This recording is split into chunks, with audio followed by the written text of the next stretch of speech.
I think a lot of people do some of this kind of naturally especially if you're an hourly worker and you have let's call it a $10 an hour job. You are automatically conditioned like 1 hour of my work is worth $10. And so when you go to the movie theater and a ticket is $25, you're like, I've got to work 2.5 hours to buy this ticket. It's almost like if you're an hourly wage earner, you might already be programmed for this, but especially if you're salaried and you don't really break this down, you may not naturally do this. But she talks about your life energy and how to value that. And maybe you could talk a little bit about the point she was making, looking at this kind of per unit basis of your life. Yeah. Again, you can go down the rabbit hole here. So if you drive 2 hours a day to get to your job, 1 hour there, 1 hour back, that's going into that focus. So that's 2 more hours every single day, 10 more hours every single week, 520 more hours every single year. I think there's value in doing this just so that you have some sort of a metric per hour of work, probably a little bit more, I think, on the spending side, like you said. Like if it's helpful to know if I'm going to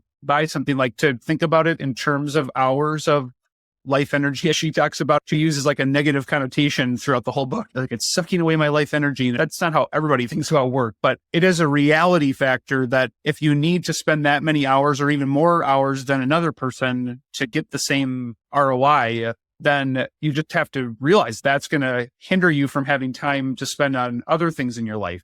For some people, maybe work is their main focus. So that's okay because they're okay with spending tons of hours because they love it. That's where they have their friends and family maybe and all their community, and other people want to minimize that because they want to spend as much time as possible doing other things with other people. And so that's where she's starting to move in that direction in this chapter. And I've done that before.